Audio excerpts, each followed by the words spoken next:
Good afternoon, everybody, and welcome to Promo Perspectives Live, a podcast presented by Sage, dedicated to giving promotional product suppliers and distributors tips, tricks, and insights into help grow their businesses.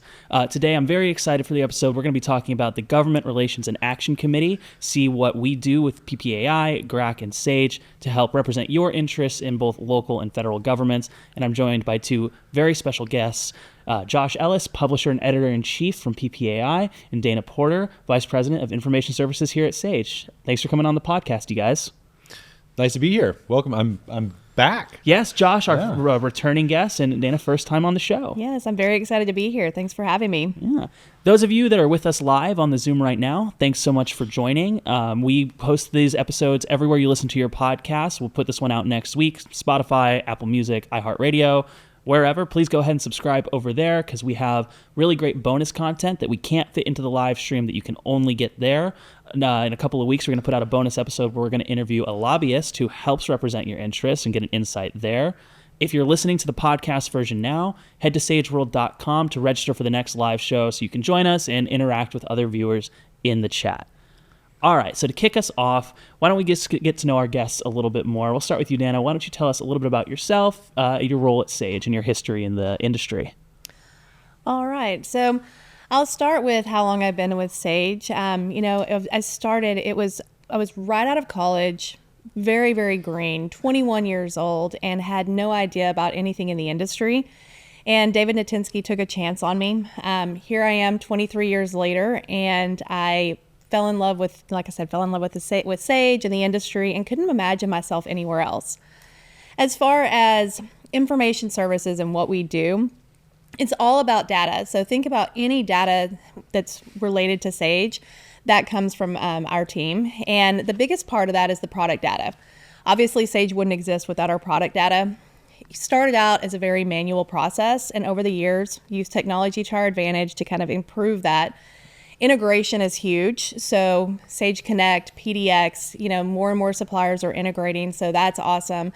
But internally, we still do a lot, to help improve the supplier's data. I call it Sage's secret sauce.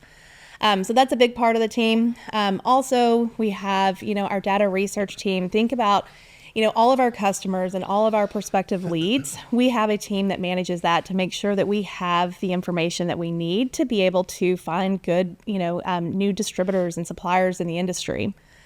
And then we also have a, part of the team that focuses on helping suppliers. It's supplier support and making sure that they get the best out of Sage and making sure that their products are listed and so that they're visible. And then another important part would be our research team. Distributors are always looking for products, and we have a whole team that helps them find those hard to reach products that they aren't able to find. And there's a lot of other things we do, but just think anything data that kind of falls within information services. They're very behind the scenes, but I feel like without information services and without what all the team does, I don't think Sage would be where it is today. No, you're an important part of the backbone. A lot of our users might be familiar with the services that they actually use in Sage, but they don't get a lot of insight into what you and your team have to do behind the scenes to make all of that work and make all of the information they get accurate. And just like working behind the scenes, kind of the same thing you're doing with GRAC, where you're working in ways people might not see to help the industry move in directions that are good for them. So can you tell me a little bit about your work with GRAC and what made you interested in joining that in the first place? Yeah, so I've been part of the GRAC committee for about 10 years, and I can say it all started with my first women's leadership conference that I went to. And immediately after the conference, joined the work group, ended up chairing that work group for a while, and I was hooked on giving back to the industry. And so as that was coming to an end, I was looking at what is my next adventure? Where can I make an impact in the industry? And I distinctly remember seeing articles that PPAI had written and lots of people posting on social media about being in DC, being on Capitol Hill, advocating for the industry, talking about, all of the issues that affect all of us. And I thought, it really resonated with me. What could be more important than being on Capitol Hill, talking to the representatives and, showing them and talking to them about the vital role that our industry plays about all of, any issues or concerns that we have. And so that is what made me want to join GRAC. Since then, it's been an incredibly rewarding journey. Well, and Josh, like we said, you're the first non-Sage employee to make a return to the podcast. So hopefully we haven't scared you off yet and we won't do it again today. But for those of our listeners that didn't catch your last episode with us, first of all, go find it anywhere you listen to your podcast. We talked about PPAI's Greatest Companies to Work For article and got some really great insights into company culture in the industry. But for those that missed that, can you just share a little bit about your background with PPAI, the industry? Sure. So I started with PPAI December 1st of 2021, and my very first day, there was an all-staff meeting where they rolled out the new mission and vision statement for PPAI. And the mission, it was like my first impression, right? So it actually stuck with me. And the mission is to be the voice and force to advance the promotional products industry for the benefit of our community. And where my role really comes in is the voice part of it. So PPAI Media is all of our editorial efforts, getting information to our members that they need to know about to run their businesses as effectively as possible. And it's grown from PPAI Magazine, formerly PPB, right? And the Newslink newsletters and things like that. We've started doing our own research as Dana and her team do. We've added digital media, social media, and most recently, public affairs, the industry advocacy and public relations on behalf of the industry. And it's a really big focus for us right now is making sure, being the voice for the industry to tell policymakers and our representatives in DC and at the state level, what an important part of the advertising mix that promotional products are and how effective they are, and the tens of thousands of people that the industry employs. So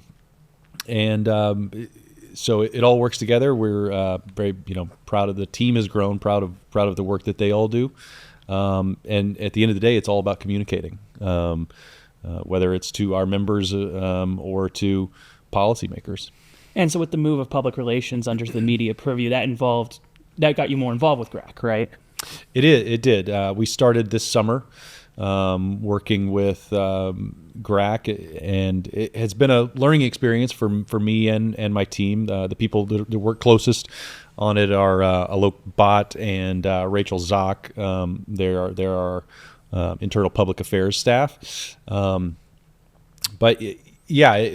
We're very fortunate to have people like Dana, who has been a committed volunteer on GRAC and has experienced, working with legislators for a long time. I've been to lead our fly-in event in DC one time, but this is still relatively new for all of us, and so looking forward to a full calendar in 2025, and great help from all of our volunteers to walk us through it. Well, and you kind of talked about it already a little bit with PPAI's mission, and what your goal is with the public affairs to help the industry. So what is the primary purpose of GRAC specifically? How does it promote and how does it help the industry? Well, it's very important for PPAI to be in communication with our members and hear about their concerns, the issues they're facing, the developments on a legislative level, government level that are going to affect them. Because for us, the majority of PPAI staff have never worked in the industry, and so we don't. Our perspective is just by its very nature, would not be the same as a distributor or supplier staff has, and so we need feedback from members, and they really guide our actions with the lobbying staff that you mentioned and the campaigns that our public affairs team works on. It's a really crucial role. And Nana, can you tell me a little bit about how GRAC has evolved over the years? Yeah, so when I first joined, I will say that it was predominantly male, but over the years, and I would say that kind of tracks with the industry as well. But you have seen, more females that get involved, which I think is great. But also when it comes to issues, over the last few years, and, PPAI also has committees that focus on product responsibility as well as sustainability. Well, GRAC is also looking at those issues. It's kind of a big umbrella, whereas, 10 years ago, we probably weren't looking at, the sustainability and product safety, and now we are, because that's increasingly more important. And so I'd say that is definitely something that has changed and evolved over the years. And then when it comes to LEAD, our flying event in DC, when I first volunteered the first couple of years, all of the volunteers were given a list of representatives for state or states that they were representing, and we were setting those meetings. And there wasn't really a specific direction. It's like, hey, let's book as many meetings as we can get. And then fast forward a few years, PPAI hired a third party to help book those meetings. And we had fewer meetings, but they were more focused on specific committees that we needed to meet with. But as a volunteer, you didn't feel as involved, and maybe we weren't following up as much as we should.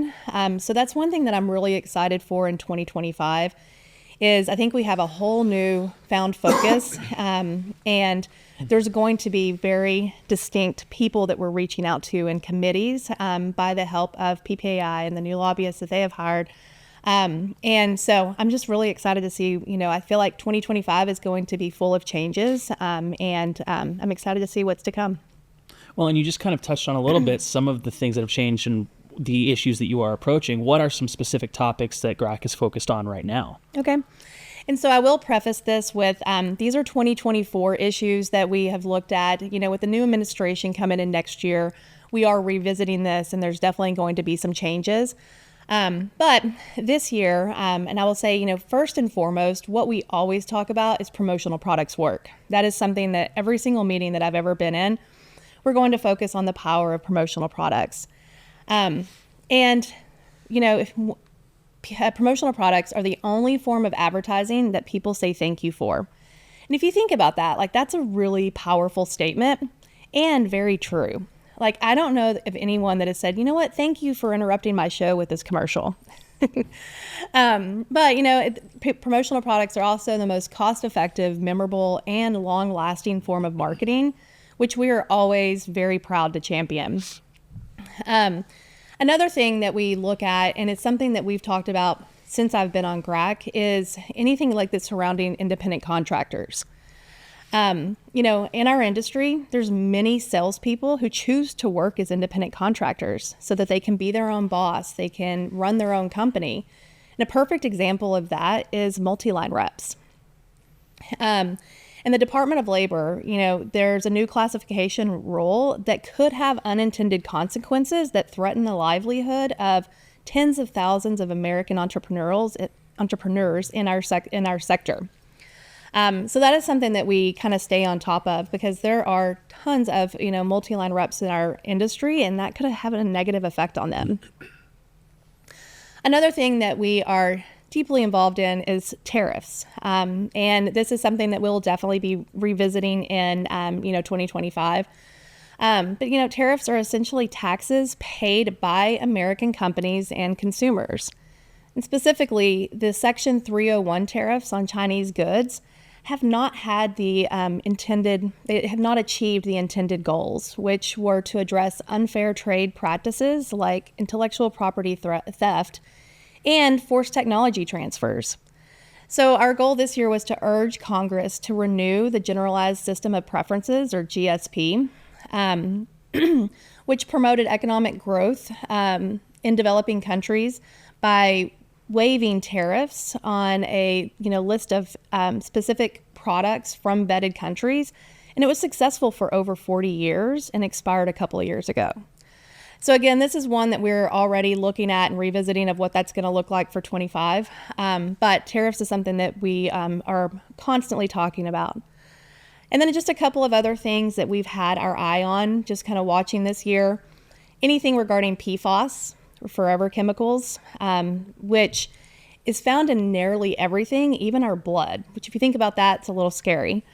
And then also Reese's Law, which is safety concerns around button batteries. And especially with technology-related products in our industry, there's tons of products that have button batteries in them. So the safety concerns around that is very important. And then the last one I'll mention is the safer banking, which is a push for cannabis banking reform. And over the last few years, we've definitely seen an increase in the number of products in our industry that kind of overlap with the cannabis industry. So again, these are our 2024 issues. We're already looking at how that's going to change for 25. But Josh, is there anything you want to add, or did I forget any? Yeah, for 2025, I think that the issue that we're going to, be talking to the industry most about is tariffs. With a new administration coming in that has made quite a bit of campaign promises around tariffs. It potentially is a real challenge to the industry, and a lot of the executives that I speak to at our member companies are concerned about it. At the end of the day, tariffs are basically, as you called, a tax. They will ultimately raise prices on products, and that price will have to be passed on to the consumer, right? So that potentially could affect demand. So not something that we believe is good for the industry. PPAI historically and GRAC historically have opposed tariffs. But we'll see what happens. We'll be communicating through our lobbyists, through volunteers, and PPAI itself with representatives in the administration and Congress to see what exceptions potentially or carve-outs we can have installed. The majority of the value of promotional products is created here in the United States once the product arrives. And so that's the work that we do. That's as I said at the beginning, that's the mission. Really drives home the importance of having a committee like this, because Danny, you've been in the industry for over 20 years, and lots of the business owners of some of these businesses of all different sizes in the industry have also been running their businesses for long periods of time, and they've seen administrations come and go. So it can be hard enough when you're running a business to try to keep up with the issues that are changing and impacting you, let alone what you can do to influence those things, especially when every 4 to 8 years it could be flipping on a dime. So really drives home the importance of what you guys are doing with this committee. Yeah, and it really is a lot of what our thought was when public affairs moved under the PPAI Media umbrella. Is we have the most direct line of communication to the members. They're in the habit of reading our newsletters every Tuesday and Thursday morning. And we went and counted this week. We've written 120 public affairs policy stories this year, policy and compliance. So if you think two newsletters a week, 52 weeks, we're over 2 stories in each newsletter about, in each week about the issues that our members need to know about. It really is the best way to stay informed. You can't expect somebody who's trying to make sales, to put food on the table, to be able to, be an expert on these things. That's why what our purpose is in media is to inform them about the issues that they do need to be aware of so that they can make necessary changes. I think sometimes people forget that is the function of media, not just in our industry, but in general. It's supposed to be there to inform, to help people make the best decisions and live their lives without having to dedicate so much time to the kind of nitty-gritty things you guys are handling. Hopefully so. Oh, yeah. Before we kind of move on to some other things, and I was curious, of all these issues we've talked about, with all your time with GRAC, are there any issues that you are proud to say that you have successfully addressed or that stick out to you in that regard? I would say, you've got me stumped on that one. I would say, talking about like the promotional products work and the work that we've done with that, of just informing the people on Capitol Hill and the representatives of who we are. At $26 billion industry, we are significant, but we could get kind of lost in like some of the larger sectors. And so there's some things that some policies that will get put in place that will affect us, and they won't even realize that we're kind of added into that. So I think just us being there and creating those relationships, and being able to have someone that we know that we can call when things come up, I think has been the most beneficial for me. Yeah, from my experience at LEAD, that was the moment where you saw the legislators and their staffers kind of the wheels start to turn on them, because for the most part, for any of us who weren't born into this industry, right, don't work in family businesses, these are things that you take for granted, right? Promotional products. You don't think about the supply chain that goes into it or the work that goes into it, and that's really how the end buyer clients want it. The bakery down the street that has a particular cup, right, with their logo on it. They want you to think that they made the cup, right?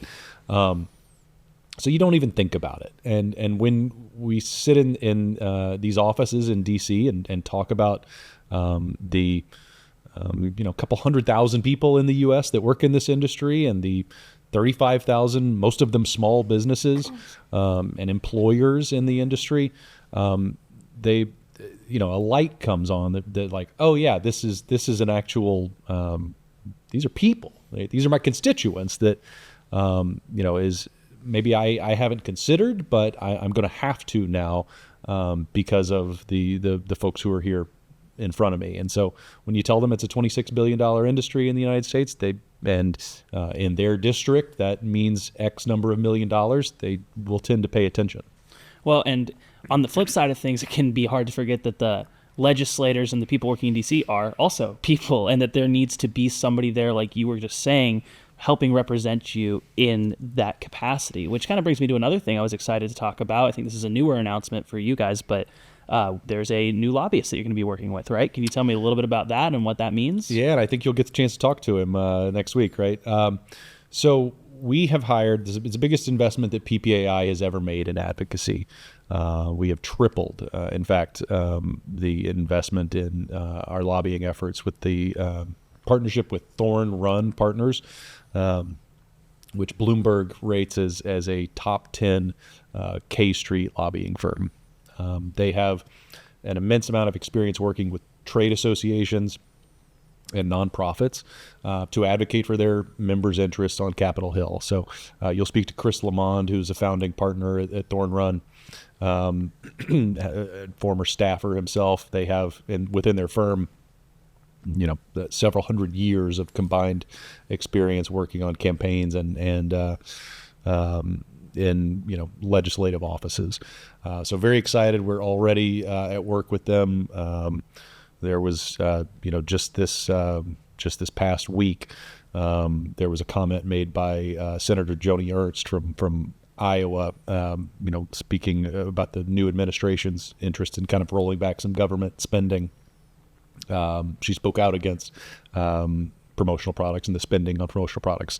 We're already in contact with her office, and that's thanks to some of the connections that Thorn Run has in place. And so it gives us access. Is really what that's about. Is being able to we know the people that know the people. So that's what the investment is about. I think that GRAC has been, really impressed with Thorn Run so far, and we're just getting started. So imagine a year or two from now when they really understand the industry a bit better, and that's kind of our role, is to get them up to speed and get them introduced to conversations where they can anticipate some of our needs a bit. But it has been a really strong partnership so far.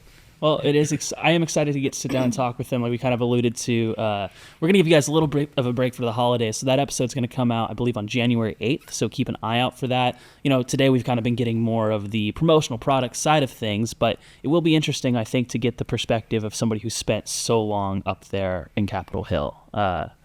Speaking of, why don't you guys tell us, you talked about a little bit with the lead trips, what's it actually like going up there to DC, like just from the more personal side of things?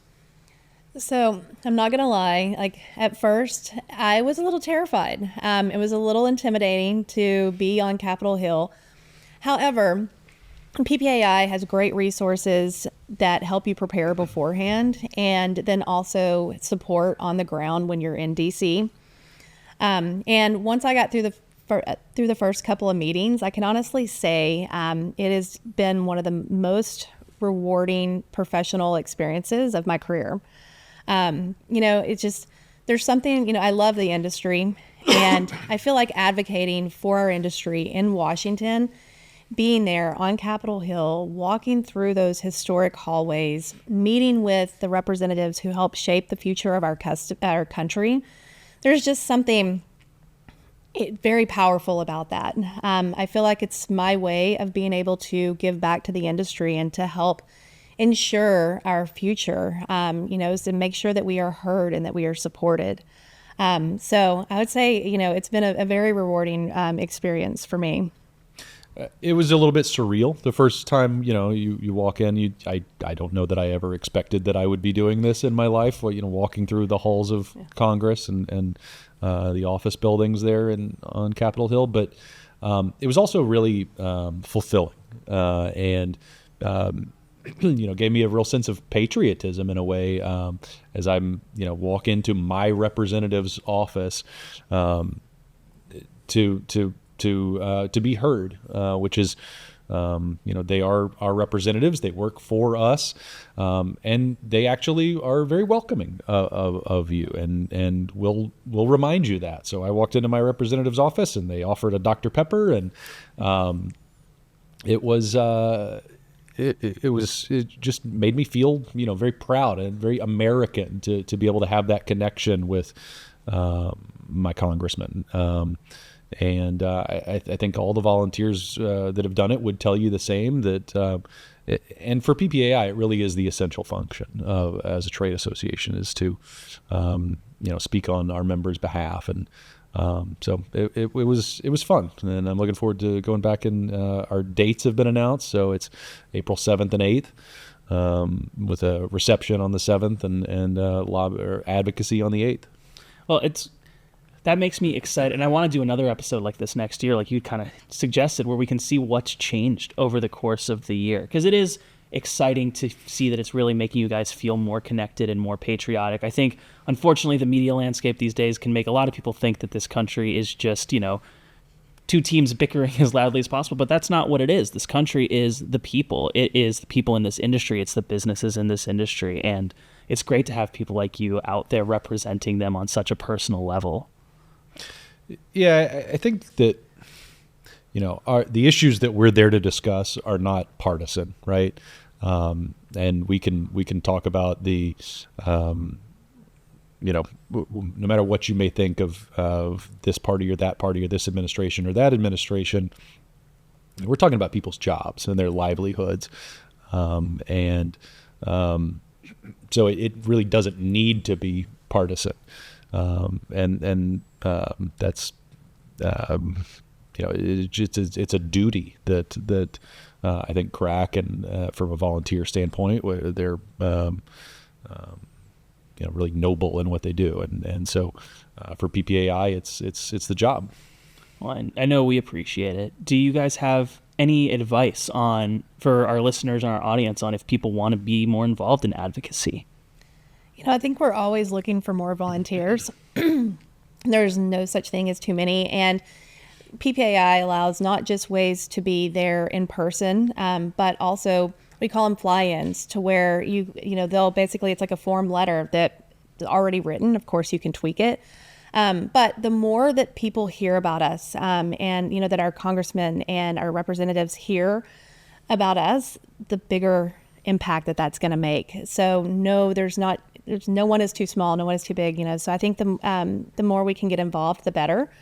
I think PPAI is always looking for volunteers, and I know there are some states that we don't have representatives in DC. So if you're interested, reach out. I know Josh, myself, we can definitely get you in contact with the right people. But if we don't speak up, then unintended consequences could happen. So I would say, today's the great day to start. The other thing I would say is that, of course, we want as many volunteers to come to DC in April as we can. However, your representatives have offices in your district, and we also need advocacy at the state levels too. A lot of times, one of the most successful examples of an association in this industry came from Virginia with the regional Virginia VAPA, the Virginia Association of Promotional Products, that caught a bill that would have ended state spending on on merch. And they spoke to their representatives, and they got the bill changed. So this can be effective, but it takes volunteers. It takes voices, and we all have them. And the more, the merrier. Well, thank you guys so much for coming on to share these perspectives. And really, I think it opened the eyes for me in having our conversations to prepare for the episode. So I hope for our audience, you guys have also kind of gotten a look at just how much the committee has done. Before we wrap up, are there any final thoughts you want to share? Or Josh, as our guest from outside of Sage, anything you'd like to plug from PPAI? Volunteer, right? Absolutely. Volunteer today. That, and we'll see you at Expo. Yeah, we'll see you at Expo. Thanks, everybody, for joining us. Like Josh said, Expo's right around the corner. We just did an episode with Lindsay and Ashley, his colleagues from over at PPAI, talking all about how to get ready for the Expo, what goes into planning it, and it's a ton of work, and it is so worth the experience. So hopefully we'll see you all there. Go ahead and subscribe to the podcast if you haven't already, and we'll see you next time. Thanks, guys, again. Thanks for having us, Gabe. All right. Bye, everybody.